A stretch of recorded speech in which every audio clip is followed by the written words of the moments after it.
Hi, thanks for joining. Please make sure you subscribe to follow us on all the various platforms here on the podcast, as well as on YouTube. The stuff we write on Substack, as well as quick takes on Instagram and on Threads. If you're enjoying what we're putting out there, please make sure you're sharing with all your friends and family. And if you have questions or comments about the stuff we're putting out there, please make sure you leave them in comments to us. We'd be more than happy to cover them in future talks. There's a fad going on within the healthcare, within the fitness world right now that we're not paying much attention to because we think it's coming from legitimate medical sources, where we're having a whole bunch of fitness influencers promoting peptides for performance enhancements, for weight management, for aesthetic goals.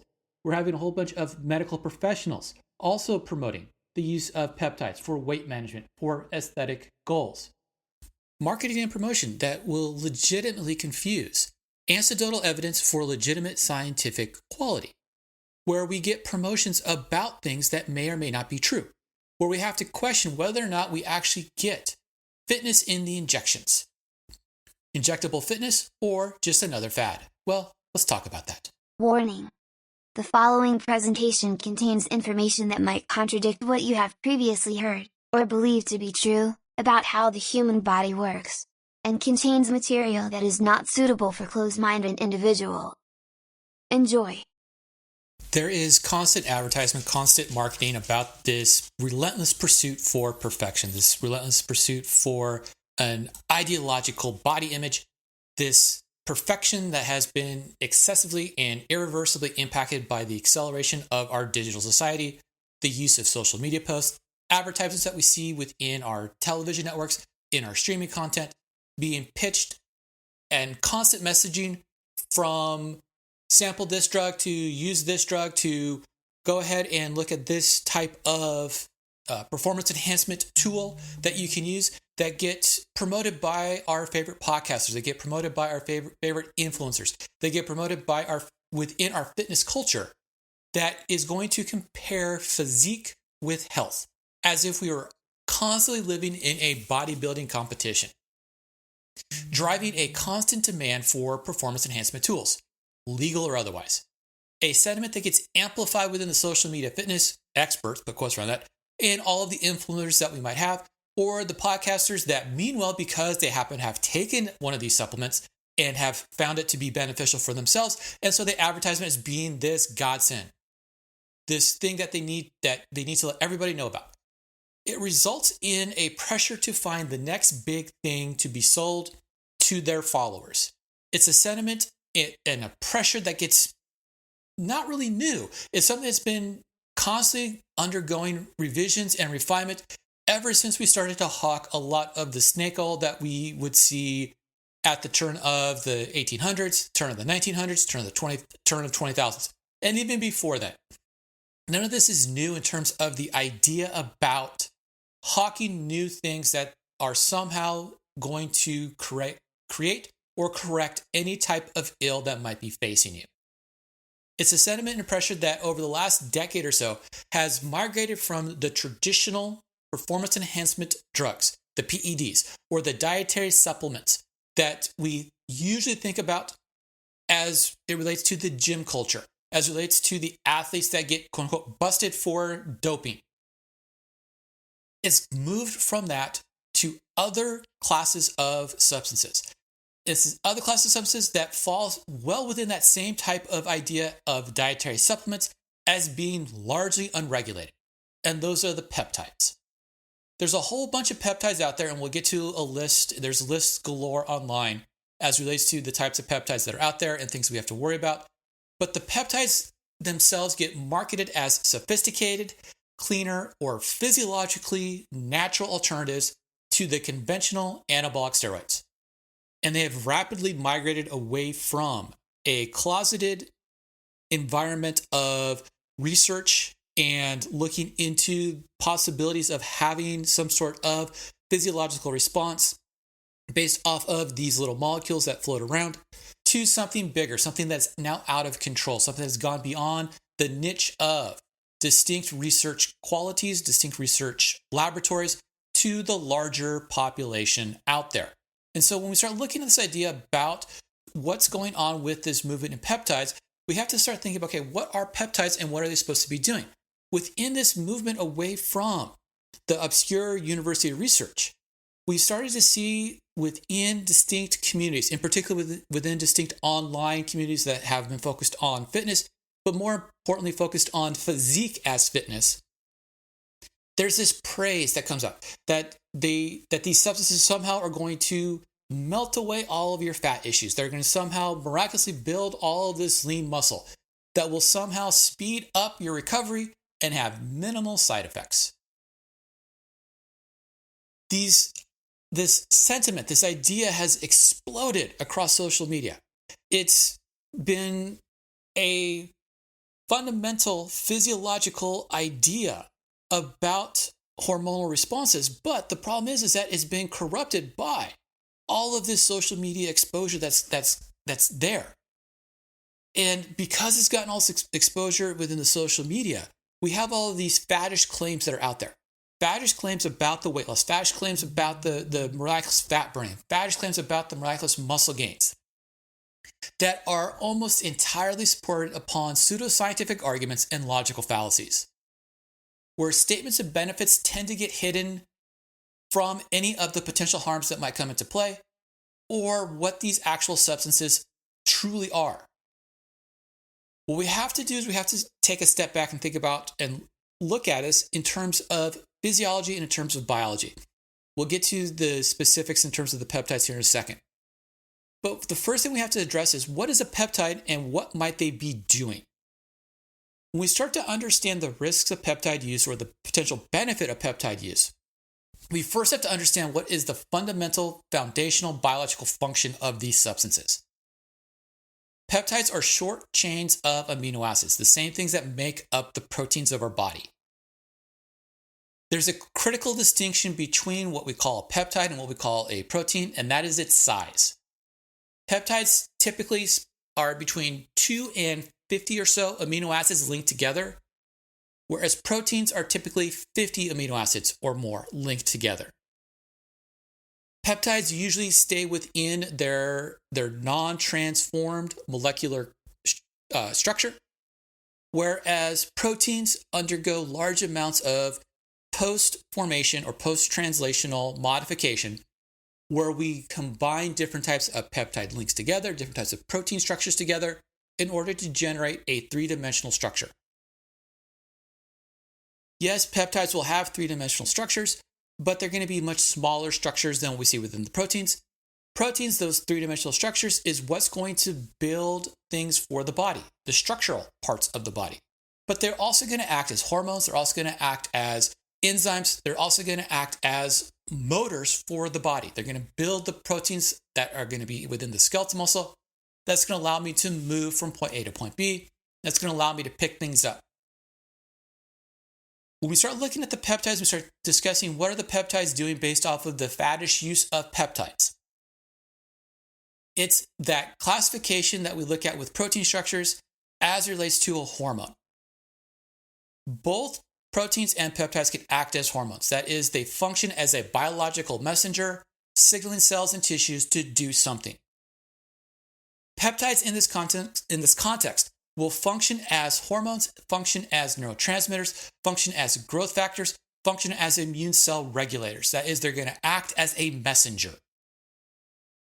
Their entire efficacy relies on the ability to bind to highly selective and specialized receptors at the target cells to initiate a response within the cell to that activation. It's a function that outside of medicine, in terms of how drugs work, how metabolites work, if we start saying that something has a medicinal component to it, has a chance to do something therapeutically, has a chance to do something to trigger adaptation, to trigger response, everything acts the same way, which means that it links onto a receptor. And once it links onto a receptor, it will then cause changes to take place within the cell. It's a function that we usually don't talk about outside of the medicines, outside of the drugs. But any substance that we indicate having an impact on our metabolism, having an impact on how our tissues function, are going to function the same way. Within the fitness and the medical applications, the peptides that are used are typically administered through subcutaneous injections. That is, we don't ingest the peptides in the same way that we ingest other types of supplements or use other types of medicines through the mouth, which means we don't do oral dosing. And that's because the digestive enzymes will quickly break apart those peptides, even if we coat them with specialized coating, very similar to what we do with a lot of the medicines that we take. The digestive enzymes will break down those peptides into their amino acid components, very similar to breaking down any of the proteins that we consume. Most of the peptides themselves get produced by our body and are produced and regulated to have excessively short half-lives. That is, the amount of time that they're available for use before we have feedback regulation that slows them down or shuts off the production is excessively short. Talking about minutes here. The synthetic peptides, on the other hand, the ones that are sold as medicine or labeled as being supplements, differ from these naturally occurring peptides. They are modified. They somehow have been changed in terms of molecular structure. There's been something added to it, something that's been taken away from it, small little changes within the structure that don't impact the function of the peptide, but allow it to resist any type of breakdown within the body, that allow it to have a longer half-life, allowing for it to have a longer duration of potential functionality. This allows the peptides to function not for minutes, but remain active for hours, if not days, depending upon which peptide we're looking at. The addition of chemicals, the addition of the molecules, that doesn't impact the function of the peptide, but simply allows the peptide to bypass the normal regulatory mechanisms. Normal regulatory mechanisms that are supposed to keep the half-life short, to keep the duration of activity short, to make sure that we have normal feedback mechanisms taking place so that we do not get super physiological levels of either the peptide or the secondary messengers that those peptides signal for. We have to limit the amount of total action taking place. Because if we don't limit the total action taking place, we can have deleterious or catastrophic health effects coming out of it. Things that do not normally get talked about when people start advertising or discussing these peptides. Actions that can lead to the superphysiological concentrations of a very potent signaling molecule that can have potential harmful side effects. Side effects that a majority of the synthetic peptides are not entirely understood, or in some cases, get ignored. If you look at a lot of the advertising, a lot of the discussion about the GLP-1 agonists, the Ozempic, the Zepbound, the semaglutide molecules, we ignore a lot of the deleterious side effects, the side effects that have impacts that do not go towards what we want that medicine to do for us. And we simply focus on a singular beneficial response. For a lot of these synthetic peptides, this alteration drastically increases the potential for dysregulation and systemic hormonal disruption, dysregulation and systemic metabolic disruption that can lead to issues that we do not intend to cause because of the use of these peptides, that do not get brought up when people talk about the anecdotal responses that they might see or the anecdotal responses that they want to advertise. So I'm starting looking at this idea about the peptides and the synthetic peptides, this idea about what can they do, what can they offer us. It's a faddish desire that we see that relates to why we're trying to use these things, and it appears to be centered on two potential functions. Either controlling appetite to allow weight loss, controlling metabolic functions to burn fat, the quotes around burning fat, or as somehow supplementing the growth factors that allow for gains in muscle size and in muscle strength. We see this excessively and extensively being marketed by the influencer community. This idea about these substances has crept past the influencer community and gone into medical practice, where there's emphasis that we see where we primarily are praising the utilization of these peptides to promote anabolic effects in muscle growth, allowing for greater gains in muscle, greater gains in strength following weight training sessions, or in promoting metabolic effects that will allow us to lose fat, to lose weight, or somehow controlling the various types of regulatory signals that are necessary to control nutrient balance issues and eventually to weight loss. We see these advertised to us, particularly for the weight loss side of it.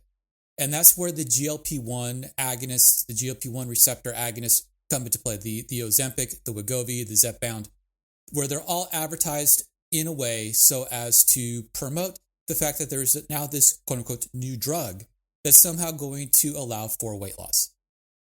And so what about these peptides for weight loss? The obsession that we have with peptides leading to weight loss has been fueled by clinical research coming from studies that have investigated lifestyle and medication interventions for those who are overfat and those who express metabolic disease, particularly diabetes.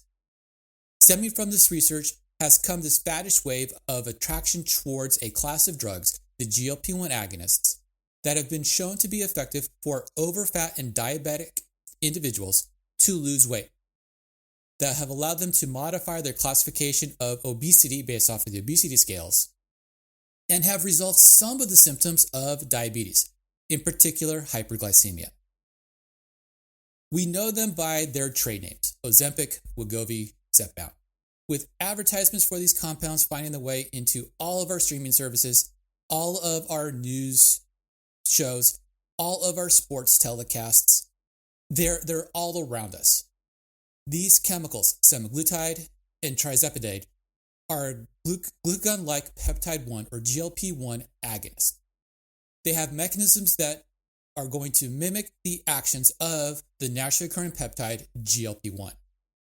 Actions that will impact hormones, particularly insulin and glucagon, whether they are being produced or released by the pancreas in response to our meals or in response to levels of glucose in the blood that needs to be regulated for our body to function correctly, leading to improved insulin secretions, improved insulin sensitivity at tissues around the body, particularly the liver, skeletal muscle, and adipose tissue, along with reducing secretion of glucagon and an inhibition of glucagon's signal at the liver.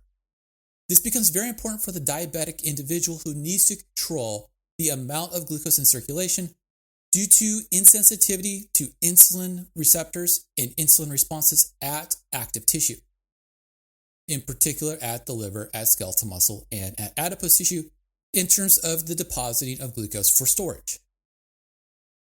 All of the activity of GLP-1 as relates to glucose metabolism and glucose homeostasis is activity that helps reduce blood glucose by increasing the depositing of glucose in tissues and reducing the production of glucose from the liver, either through process of gluconeogenesis, where we're regenerating glucose from glucose metabolites, or through the freeing of glucose by breaking down glycogen, both of which are controlled by glucagon signaling. A very important action for a diabetic person, because it's going to reduce the chances of having hyperglycemia, and it's going to reduce the chances of having diabetic issues come about because of hyperglycemia. Yet for metabolically healthy people, this can lead to a catastrophic event, hypoglycemia, too little blood sugar. Too little blood sugar can be just as catastrophic, if not more catastrophic, than too much blood sugar. It's an issue that is not regularly discussed, particularly for people who are taking these substances while also being excessively active and metabolically healthy. It's an issue that we don't talk about when we're discussing the praises that we get about these peptides and their weight loss potential. The indication for these peptides impacting body weight has to deal with GLP-1 as one of a host of hormones and other chemical messengers involved with regulating when we eat, how much we eat, and what we choose to eat during the process of feeding, a process referenced as feeding regulation. Actions that occur either by modifying how long it takes for our digestive tract to digest and absorb the foods that we're eating, or change the neurotransmitter actions driving our want to eat. Yet the sales pitches miss that GLP-1 does not work alone, but functions within a symphony of hormones and signals, as well as cognitive desires and cognitive drives, forcing us or driving us to eat. It's a symphony that allows food to be digested and absorbed at correct intervals. It's a symphony that ensures that we have the correct level of fuels so that we can maintain our body and perform the work necessary to survive. It's a symphony that allows us for the correct behaviors to be expressed in and around food so that eating disorder-like attitudes and behaviors do not materialize. What does not regularly get addressed is that using these drugs for other than clinical necessary practices carries significant risk. Chronic non-clinical suppression of appetite can lead to nutritional deficits, can lead to nutritional deficiencies, and crucially, the loss of the lean muscle that we're trying to retain while we are also subsequently losing fat. This undermines the muscle building goals of many fitness enthusiasts and the idea about what we're trying to lose while we're losing weight. What we have to remember is that we cannot lose weight from a specific tissue or from a specific area without having some sort of surgical removal of that tissue. There are other issues that come about from these GLP-1 agonists that don't regularly get discussed. Side effects within gastrointestinal function that can cause severe nausea, vomiting, can actually cause paralysis of the stomach that limits the ability for us to digest and can have catastrophic gastrointestinal impacts on our body, on our health.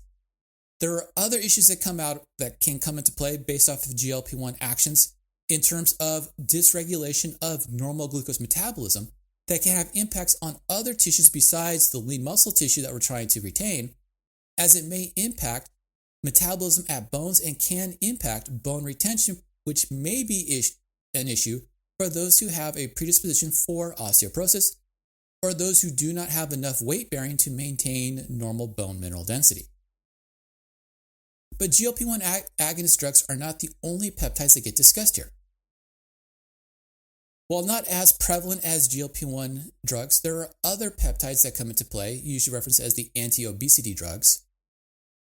It's a peptide that is very equivalent to the smaller version of growth hormone, the 6-kilodalton growth hormone, the growth hormone that has a very good efficacy at changing the metabolic fuel choices at tissues, that increases the rate of fat utilization through beta oxidation, as well as the breakdown of lipid droplets, fat droplets, through lipolysis. This growth hormone gets secreted during periods of fasting or when we have low levels of glucose. It's one of the counter-regulatory hormones that comes into play as relates to having hypoglycemic events. Under normal feedback mechanisms, the action of the 6-kilodalton growth hormone molecule is very short. We're talking minutes, typically less than 45 minutes at most. The synthetic version that is being studied, it allows for these lipolytic effects, these fat breakdown effects, as well as increased beta oxidation, increased use of fat for metabolic purposes, for energy purposes, to be extended past hours. There is some evidence that it can even go into half days. And it can do this without having the secondary effects that are usually attributed to growth hormone. Acromegaly, cell proliferations, changes in insulin sensitivity. Actions that have led to many fitness influencers and fitness influencing communities to promote this peptide as a way to potentially achieve quote-unquote spot reductions, particularly spot reductions at the site of injection, along with changing of full body fat loss, leading to reduction in fat mass simply due to the use of this peptide without having excessive restrictions in one's diet. Promotions that come from skimming through some of the scientific literature where animal studies have been relatively positive, yet we have no human studies on this peptide to claim efficacy for the proposed mechanisms of action, or even understand whether these synthetic peptides are going to have the same mechanisms of action as the small molecular weight growth hormone that is normally being produced.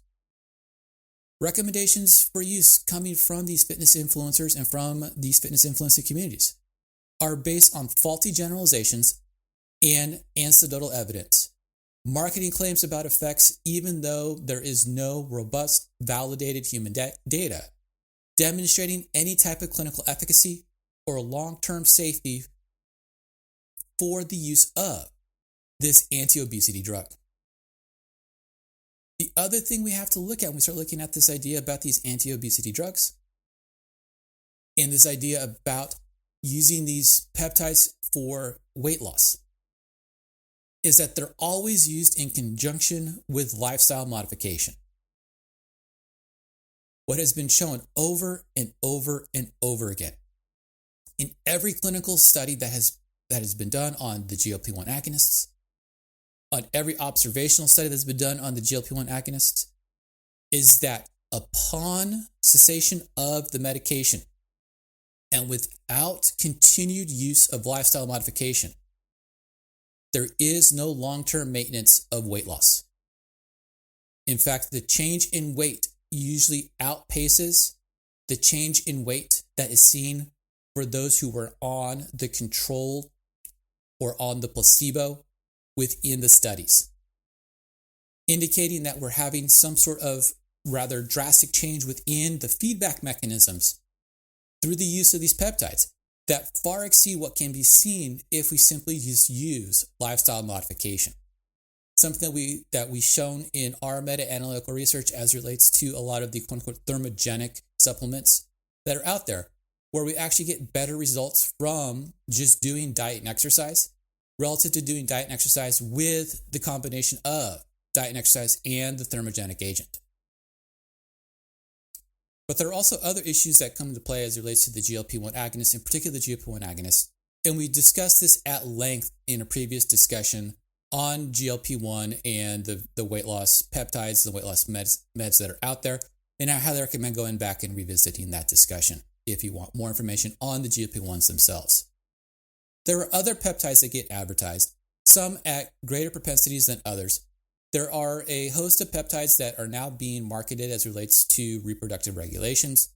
We discussed that within one of the YouTube videos on kisspeptin. And once again, I highly recommend looking at that one as we go through what is the regulatory effects that we see in terms of kisspeptin and how kisspeptin can impact reproductive health and reproductive regulation.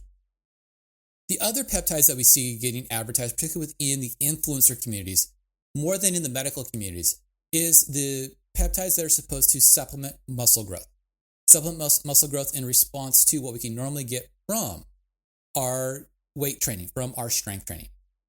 So not only is there rampant publicity for peptides for weight loss, for fat loss, but there is equivalent messaging within the fitness influencers, especially within the brosphere and the manosphere podcasts, about these peptides that are going to somehow replace the anabolic steroids that will help us get muscle growth or aid in recovery from workout.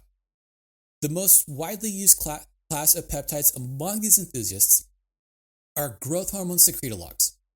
So a secretolog is a chemical that's going to promote the secretion of a hormone. Sometimes these are referred to as releasing hormones or regulatory hormones, but there are other hormones that come into play that act like a releasing hormone or act like a regulatory hormone.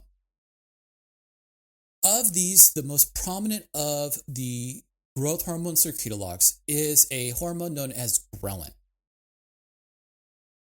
But there's other secretologues that are going to come into play that are the releasing hormones, and those in particular for the growth hormone are growth hormone releasing hormone.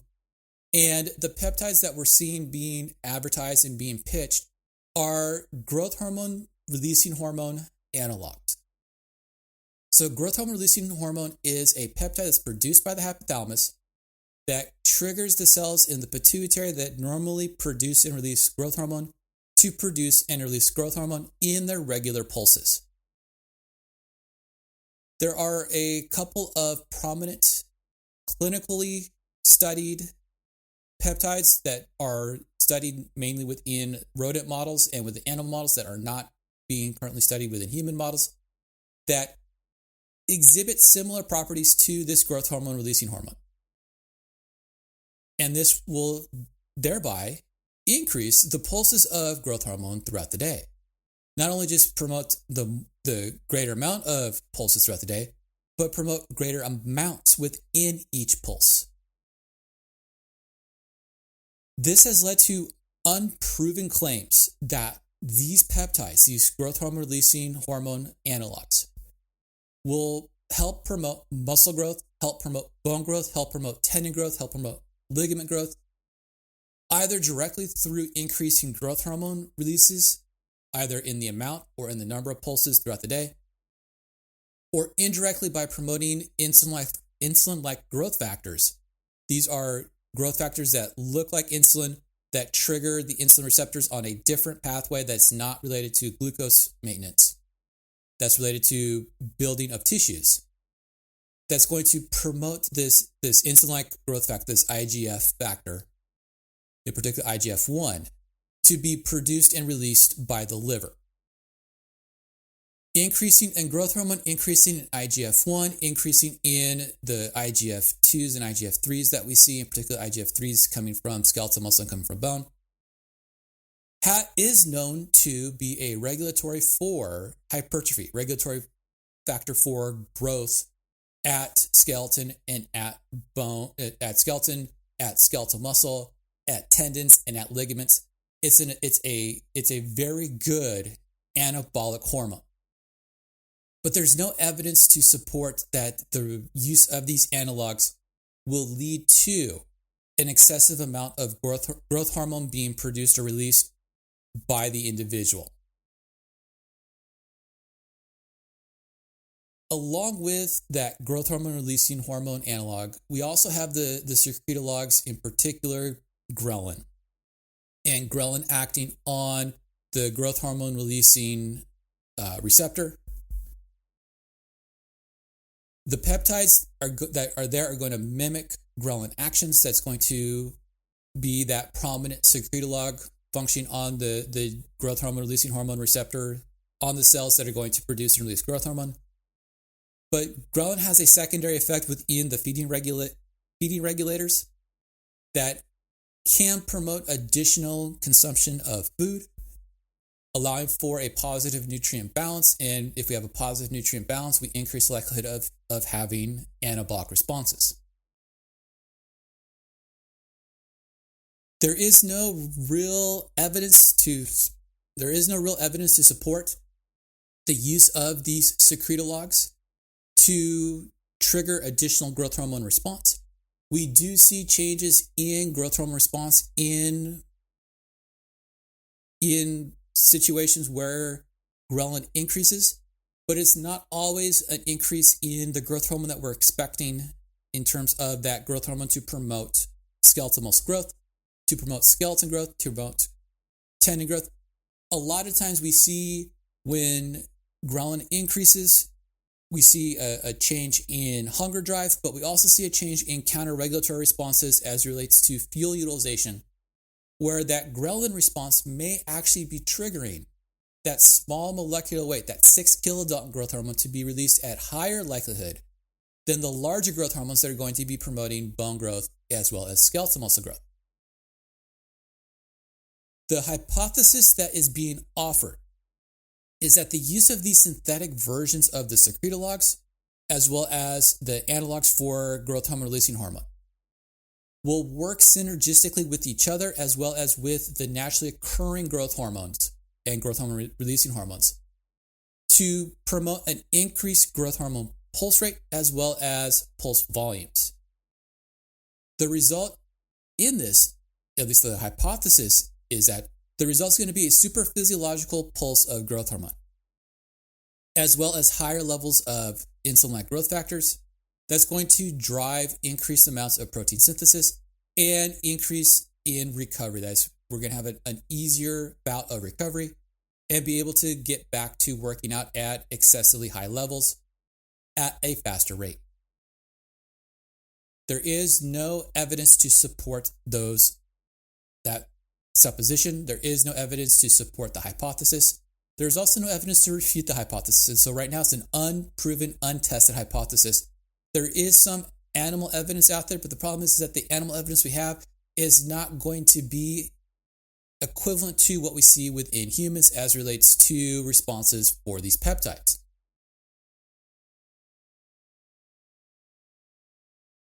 But here's the kicker, and something we just mentioned as it relates to the GLP-1 agonist, as it relates to that weight loss and rebound recovery issues that most people suffer when they start doing a lot of the yo-yoing behaviors. The peptides are being used as regulators. They're being used as hormones. Anytime we do hormone replacement therapy, anytime we start messing around, put quotes around that, with our natural feedback mechanisms, we can and do cause disruption and dysregulation of normal feedback mechanism. So when the fitness influencers are saying, oh, use this peptide, when we start using peptides off label or in an unsupervised manner, we run the risk of having profound disruptions in our feedback regulations, potentially leading to dysregulation and dysfunction within our normal hormonal responses necessary to maintain homeostasis. This can also occur within supervised use of off-label peptides. It's one of the issues that come about when we start looking at that GLP-1 and the GLP-1 side effects, and that, once again, that rebound effect, but also with other things that come into play with GLP-1 use. Something typically that is usually thought about when we start talking about the use or abuse of anabolic steroids or other performance-enhancing drugs. Yet, since these substances act similarly to our hormones, we have to follow that same idea. We can't ignore the issue, even though it is normally ignored within the way in which most of these are discussed. If we start looking at any type of regulatory mechanisms, we usually talk about based off of an axis of play. Well, there's no real axis of play as it relates to the GLP-1s because it's more of a peripheral response as opposed to a hypothalamic controlled response.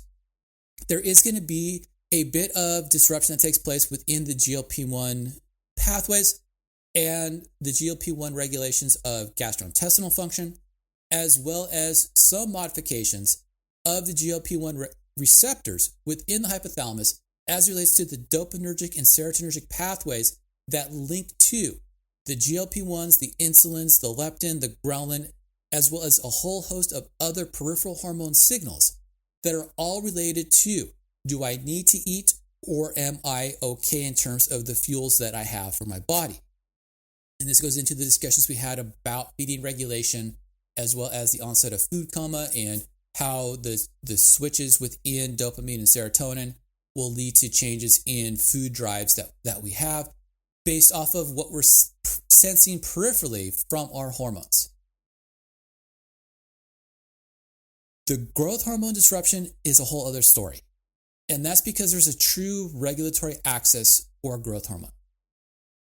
This regulatory axis is within the hypophysis, within the connection between the hypothalamus and the pituitary, but it's also at the other tissues that are releasing hormones that come about from growth hormone, in particular coming from the liver, coming from skeletal muscle, or from bone, based off of the insulin-like growth factors that get produced. One such dysregulation occurs when we start using synthetic analogs that can lead to supraphysiological growth hormone or supraphysiological insulin-like growth factors that's going to impact the growth hormone pulsatility.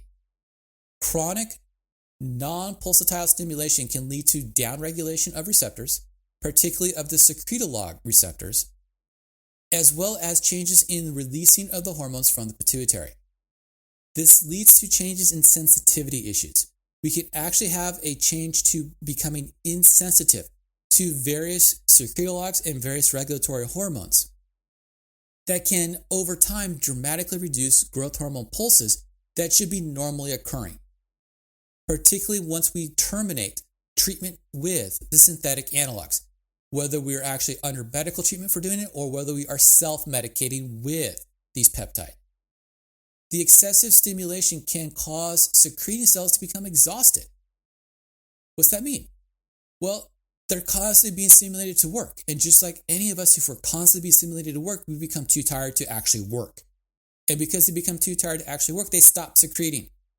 And here's the thing about secreting cells. If secreting cells stop secreting, there's a little internal signal that says, I'm no longer needed. And that cell will slowly start to die. We want secreting cells to secrete. We want secreting cells to secrete at their normal pulse rates. If they secrete too rapidly, they wear themselves out. If they don't secrete enough, they stop functioning and they die away. And so we see this, and it's the same thing we see with any PED hormone use. The production and release of the naturally occurring hormone will start to be suppressed and will have long-term ramifications within that normal feedback loop. That can mean it could take months, if not years, to recover to a normal pulsatility, a normal feedback mechanism leading to release of those hormones, if it will ever return at all. And this is something that we don't know because we haven't studied these things for a long enough period of time to know what might happen if we're using these for any prolonged period of time. We see this with anabolic steroid use, with any type of hormone replacement therapy, where if we do not cycle on and off correctly, if we do not cycle correctly within the hormone replacement therapy, it can have issues in the long term in terms of how those feedback mechanisms come into play.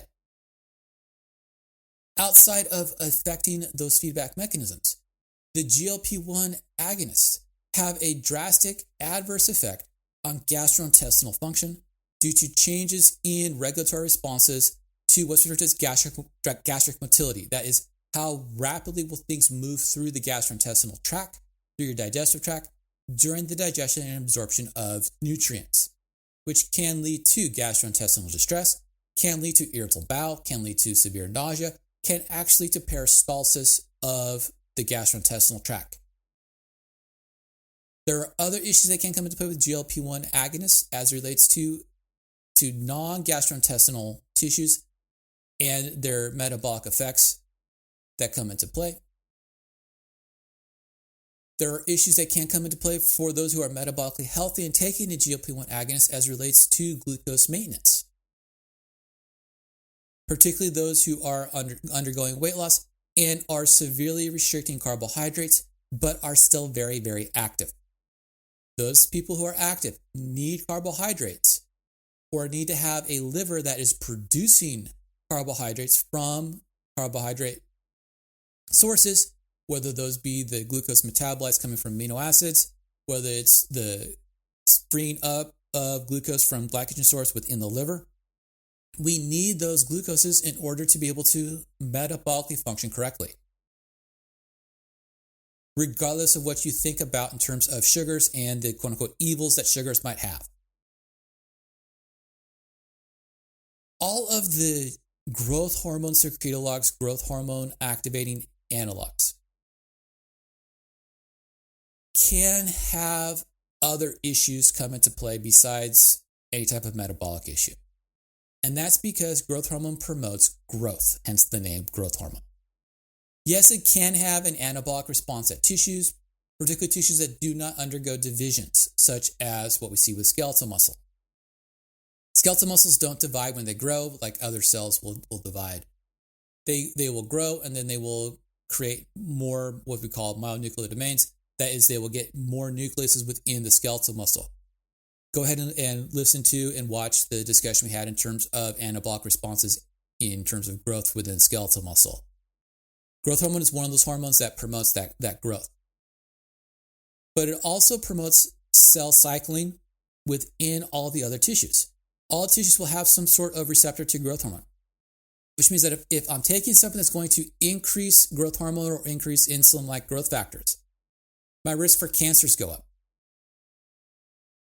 My risk for metabolic overload goes up because I now have this high amount of counter-regulatory hormone that is freeing up a whole bunch of lipids, a whole bunch of fats for use in beta oxidation and use in other metabolic pathways, while also still having high amounts of glucose in the bloodstream due to normal metabolic functions, which when we have high amounts of fat plus high amounts of glucose within the bloodstream, we start running into metabolic distress, and that metabolic distress can lead to insulin sensitivity issues and potentially insulin resistance. There is well-known issues for people who abuse growth hormone to exhibit acromegaly.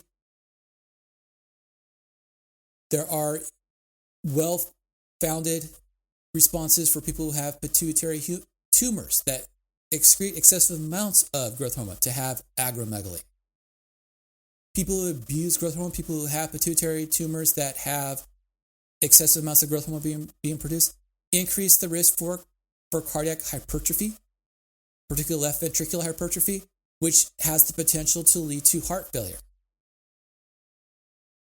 So using these peptides do not come free of potential side effects. The problem is that we don't know what the side effects are because we haven't studied the peptides. Even the study on the GLP-1 agonists is more on what do they do for diabetics than what do they do for everybody else who's trying to use these drugs to quote-unquote lose weight. From this, we have to caution that the potential pitfalls far outweigh any short-term benefits. All the fitness influencers, they're using their body as a personal laboratory in an attempt to get short-term body recompositional effects for their financial benefit and for publicity. But they're not scientists. They don't understand, or they're not giving you the scientific background for why stuff may or may not be working, or even what is the continuum of possible responses. The cost that they place on their body over time may far outweigh any of the short-term benefits that they get. The long-term ramifications, they're not being cognizant of them. They're not witnessing them, even though they're advertising all of these short-term benefits. And they're doing this without addressing one of the biggest flaws in these drugs, and that is the purity of the substances and the quality of the compounds that are being used. One of the things we have to remember is that all of these substances, they're being used not in a regulated fashion. These substances typically lie outside of regulatory and safety constraints imposed by the FDA and other regulatory agencies. Even with the widespread use of the GLP-1 agonists, they're being used outside of the recognized course of care and often ignore a number of the side effects that might simply arise due to the use of them. And they're being used simply for aesthetic and vanity goals of weight loss. Changes in weight that without substantial lifestyle modifications are lost in the same rate as what we see with people who yo-yo diet. But still, the greatest immediate danger of these peptides, in particular the peptide fad, lies not in the mechanism of the drug itself, but the environment that it's sold with. Peptides beyond the compound and GLP-1 agonists are often sold online under the caveat for research use only, not for human consumption. This classification allows for manufacturers to circumvent the stringent FDA oversight regulating purity, formulation, and manufacturing standards, where users need to be aware that injecting research-grade peptides means that they have no guarantee of what they're receiving. An issue that we have discussed at length with other dietary supplements that are hawked by these influencers without regard to the safety or the efficacy of these dietary supplements. As with all supplements, we have to worry about the issues, and the issues including overdosing and underdosing. What's the build strength that we have? What is the actual strength of the drug that's being used? And what is there is often inaccurate because it's not well studied. So we don't know what is the dose per pound, the dose per kilogram, how many doses are safe, what is the toxic dose that is there. We don't know if there's contaminants there. We don't know if what is being sold has been adulterated. We don't know how, if any, how the injectables were manufactured to ensure that there is sterility within the substance, which means we have the risk of not just the contaminants coming in, but we have the risk of having localized infections. The problem goes back to how all of this is being pitched, how all of this is being sold. And it's sold based off of the idea that we have to somehow have a tool for cutting, the quotes around that, or achieving extreme leanness. We're talking about cutting body weight. We're talking about cutting body fat. However, severe rapid weight loss induced by extreme nutrient restrictions enforced by the peptides is fundamentally flawed. There is no means to ensure that weight loss from a single tissue type is ever occurring, even under the influence of these synthetic messengers. For someone attempting to lose weight, there can be a loss of muscle mass at a rate of between 25 and 40% of total weight loss done during significant nutrient restriction if resistance exercise is not used simultaneously. That means that for someone attempting to achieve a 15 to 20% total body weight loss, even with the incorporation of the synthetic peptides, there's going to be inevitably a loss of muscle and bone despite the desire to keep lean body tissue, particularly for those who are simply using dietary restrictions and the synthetic drugs. This outcome directly undermines the goal of maintaining the muscled physique that is being sold during the use of these synthetic peptides as an attempt to undergo cutting or extreme loss of body fat while maintaining body muscle mass. The peptide fad represents a sophisticated evolution of performance enhancement, leveraging legitimate scientific discoveries for unregulated, highly individualized use. The peptides appeal to the modern fitness enthusiasts because they represent a perceived middle ground, a more precise use of a pharmaceutical agent that is better than the quote-unquote traditional steroids, yet seem to be more potent than the standard supplements. The allure of this selective action is deeply misleading. Peptides are not gentle agents. They are powerful signaling tools designed to initiate a systemic response. They are hormones. When administered chronically and without using normal feedback mechanisms as the governing agent, they have the potential to disrupt normal hormonal functions, leading to dysfunction and dysregulation. The takeaway here is that we have to remember that our body works and functions under a very complex, self-regulating system of homeostatic balance. Every time we do something that can have the potential to disrupt that balance point, whether it is taking a synthetic peptide to increase growth hormone, to have us be less hungry, to have us heal faster, we are going to inevitably have some sort of counter response to that. The short-term gains that we might see have potential irreversible risks to them. Risks that are not well understood or documented because we don't have the investigations to support them. Until peptides have the FDA approval, the use of a standardized pharmacological treatment regimen that have valid long-term safety profiles, their use is a gamble. Fitness influencers may be hawking them for benefits, particularly benefits to enthusiasts, based off of the claims of aesthetic benefits that they can bring. Medical professionals may be using them as off-label medications in an effort to curb the pandemic of fatness. They're done often without fully understanding the impact that these peptides might have on the long term. The use and push of these substances primarily for transient aesthetic benefits, championed across various media platforms, feeds into the self-obsession and community obsession we have with body image.